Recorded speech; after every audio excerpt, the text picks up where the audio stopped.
Hey, what's up guys, this is Vitaly. Welcome back to my channel. Welcome if you are new. Today we're going to talk about this new lens that was sent to me by YONGNUO YN 50mm F1.8 prime lens. And just a spoiler alert, I'm going to share in the end some of my initial reaction, and at the end I've been testing this lens as well, sort of a feedback. A spoiler alert, do I recommend this lens? The answer is yes and no. So now this video, guys, so you know, is not sponsored by YONGNUO. They sent me this lens, asked me if I would be interested in reviewing, because this is for the Z mount. This lens also comes in different mounts as well. Now, as I mentioned, the YONGNUO sent me this lens. They did not tell me to say anything nice about this lens particularly. This is basically going to be just my opinions and my opinions only. If some of you have used this lens in the past already, if you have experience, please let me know in the comments below. If you want to just sort of skip to different sections of this video, I'm going to put chapters at the bottom of this video if you're interested not to watch the entire video.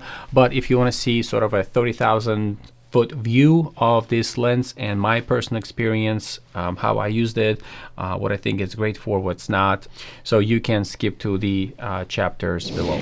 So now let me mention to you and tell you what specifically in this video about this lens. So I'm going to start with talking about the build quality, and I'm going to do just sort of the entire walk around of this lens. Then I'm going to talk about the weight comparison with the actual Nikon 50mm f1.8 lens, just to see how these two lenses compare. Then also I'm gonna mount this lens to a Nikon Zf because I think, in my opinion, this lens a little bit more reminds me of a retro style lens. I'm going to talk also about the image quality from this lens, because probably one of the most important things that most photographers would want to know. I'm also going to talk about the autofocus for photography as well as for video, and that's kind of, you know, a little spoiler alert as well. Again, that's where some of the differences will come in. So that's how I'm gonna separate my video this time around, and let me know your opinion in the comments below. Are you looking for more feedback? Can I provide additional testing that you think will be helpful? And again, so this lens was sent to me by YONGNUO, and it's YN lens 50mm f1.8 Z lens, DF DSM. So let's get started. So as far as the walk around and sort of a build quality with this lens, this is a full frame autofocus lens. Basically, you mount your camera and you don't have to do anything. This lens can be switched to the manual focus as well, but this is an autofocus lens, and you can see all of the contacts basically in the back of this lens. Now this is 11, this lens comes with 11 elements in 8 groups and 9 aperture blades. We're looking at a 58mm filter thread, so it's pretty common if you're looking to use some filters. 58mm is pretty common to buy and not expensive. This lens uses now what is called a DSM, which is a digital stepping motor, something that's very frequently used now in mirrorless lenses. The body is made out of aluminum alloy. It does feel definitely well constructed. It feels almost like a hefty, right? When you're holding the 50mm lens by Nikon, it does feel like it's almost a little bit hollow inside, but this one does, even though it's, as you can see, a little bit smaller than the 50mm Nikon lens, it almost feels built a little bit better. But again, only time will tell. Now, this lens comes with 2 function buttons, basically. The buttons are nicely depressed. It is technically the same button that you can select a different function for within the camera. One button is used when the camera is in vertical view, basically when you're holding your camera like this, okay, and when you switch your camera basically in a vertical view, you can use the other button, but it is basically the same button that you're using. This camera has, as I mentioned, the AF MF switch, basically autofocus and manual focus, as most lenses do.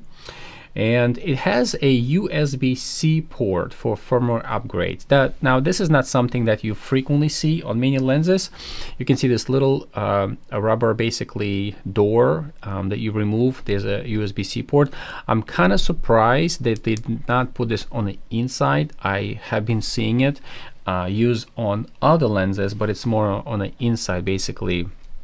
If it rains, you do have a better weather sealing from that standpoint, but it is well seated, basically a little door here, a rubber door. And you do also have a rubber gasket basically, which is again a great addition to the lens of this caliber. Focus ring itself is a little bit tight, I would say, and this is sort of opinion of, you know, very subjective, because when you're looking at the Nikon, it almost feels a little bit loose. Okay, I've heard some people say that Nikon Z lenses have a little bit of a loose ring. Now it is smooth, but it's on this YONGNUO lens is definitely a little bit tight. So it could be a plus, it could be a minus to you. Let me know in the comments below, what do you personally prefer. Now this actually reminds me more Sigma lens rings in here. So yeah, but it works fine. You can again set your either use it as a focus ring, you can use it as an ISO, you can use it, I believe, as a exposure compensation on Nikon Z cameras. So pretty well built. Now as far as the price of this lens, it comes at $359 at the time of this recording, so it's virtually about half the price of the Nikon lens, basically being the native lens, which is currently at $626. Now you may be able to grab a sale or a discount during holidays. I think it's about $550 or so, and but this lens is about half the price. So that's sort of a walk around build. One of the nice additions to is this one clearly tells you that this is a 50mm lens. You won't miss on that. So, but again, well built, no complaints for half the price of the native Z lens. I think it's pretty decent.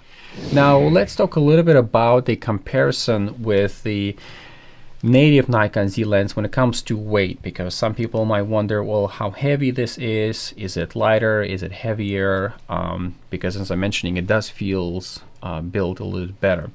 As far as the claims by YONGNUO that this is a 417 grams, so let's actually take our little handy dandy scale and let's take a look at it. Now when you're looking at the lens weight, you want to remove the back cap, the front cap, the hood as well. So let's see what we get. I am getting 417 grams, right? So this is pretty much the case. Now let's take a look at the native Z lens. Again, remove the back cap, front cap, and the hood, and let's take a look at what we get here. I'm getting about 411, almost 12 grams. So it's fairly the same, right? It's only, you know, 5 grams difference, and I think it's pretty reasonable. But it does, you know, slightly feels, you know, 5 grams, does it make a big difference? I don't know, but it's virtually the same. So no complaints from that standpoint. All right, so let's take this lens now, and now you might have seen the title of this video, my new Nikon Zf lens. And why I said new, because, well, it is new to me, but also I think when it comes to how I personally feel about this lens when it's seated on a Nikon Zf. So this is what it looks like. I think, in my opinion, personally, it reminds me more of a retro style lens, a little bit closer than sort of the native looking, very stealth looking lens.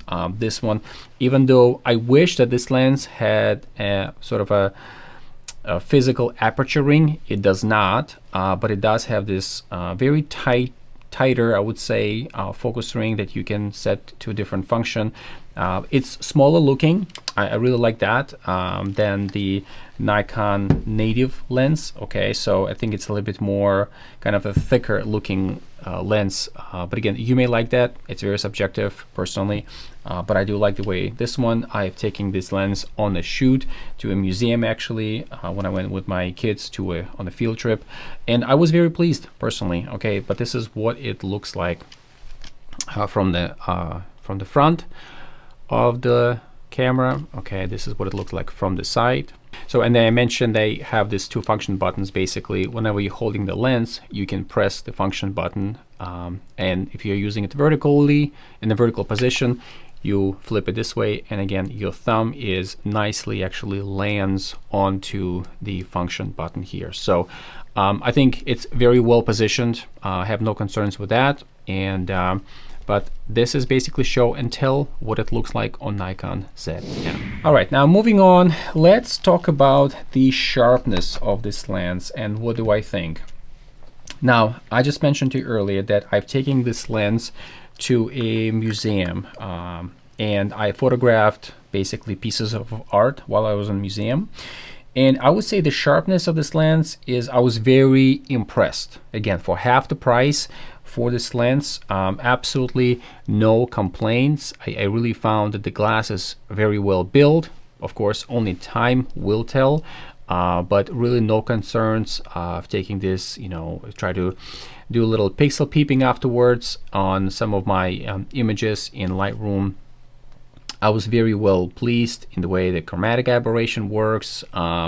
Really, you know, it wasn't anything that was concerning me. Now, I also compared this lens basically at f1.8 and then f2, f4, and etc. basically when it comes to sharpness. And overall, even comparing to the sharpness of this lens, as you know, 50mm f1.8 S lens is brilliant. It really, I love this lens. This is actually was one of my first lenses that I purchased when I switched to the Nikon mirrorless system, Z system, and I love this up to this date. But again, this lens is really standing strong, I would say, when it comes to sharpness, and I wouldn't hesitate to take this lens onto a shoot, maybe even portrait shoot or something like that. I was very well pleased.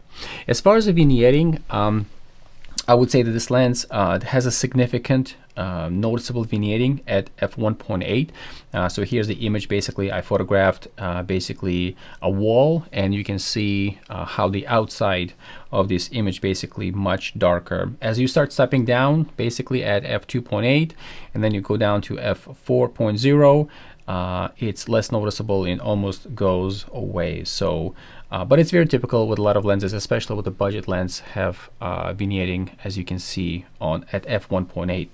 And as far as bokeh goes, I would say it's very decent. Most people who are not photographers, they wouldn't even be thinking about it. Oh, how much bokeh does this lens have? In my opinion, it's acceptable, it's decent. I wouldn't necessarily lose sleep over it. Are there other lenses that have a better bokeh? Absolutely. But there are other lenses that have much worse bokeh. Maybe even if you go back to the, you know, older retro style, you know, manual lenses that maybe not as pleasing. But again, it's kind of in between absolutely perfect bokeh where you have perfect circles to where you have completely terrible bokeh with, you know, cat's eye. And obviously, the further you go to the edges of the image, the more less pleasing bokeh, if you will, you have. But from that standpoint, again, I wouldn't lose my sleep over it, but there's nothing to write home about either. So it's absolutely acceptable in my opinion as well. Okay, so let's talk about the autofocus here and sort of the accuracy of that. I tested this lens in two modes. One of them, the important one, is for photography. I don't think I have a B-roll on this one, but take my word for it, it was fast. It was very normally controlled. I didn't notice that it was jumping around too much. So for photography, this lens works very, very well. Now, the difference here is when you want to use this lens for video. Can you use this lens for video? Yes. Do I recommend for video? No. Okay. It's significant lens breathing. So here's the video basically, as I'm gonna throw this as a b-roll for you. You get to see how much lens breathing that you have when you're starting to focus from the subject that's close to you to the subject that's far, and the literally lens is just not only hunting, but you can see how much of a frame you end up losing. So here's the bottle of wine that I was moving on the table. By the way, again, not sponsored. Josh is a great bottle of wine, but it was moving back and forth from side to side. You can see how much it's breathing. Then I switched to the native 50mm F1.8 S lens, and night and day. Okay, no changes in the frame. You don't have focus breathing. You nicely switches. Obviously, this is a fast lens as well, but switches very well back and forth between subject in the front and then subject in the back. But this lens, you know, here's another video as well for the focus breathing. You can clearly tell. I would not recommend using this lens in autofocus for video. Now, if you want to use this lens for video, but maybe in manual mode, you can do that. Okay, basically focus on the subject and switch your lens to the manual focus mode, and you're gonna be fine. Very good image quality still. But when it comes to the autofocus mode in video, I would say not something that you want to play around, especially for professional use cases. All right, so what would be the primary use cases of this lens? I would say portraiture. Again, when it comes to the photography, great. I would use this lens for photography. For portraiture, it's gonna work very well. You know, I probably use this lens for about 2 weeks, and it's been giving me very good results. You can definitely use this lens for street photography. As I mentioned earlier, this is probably, I personally prefer this combination with Nikon Zf rather than my native lens, because when it comes to photography and you know, aesthetics important to people, I do like this one.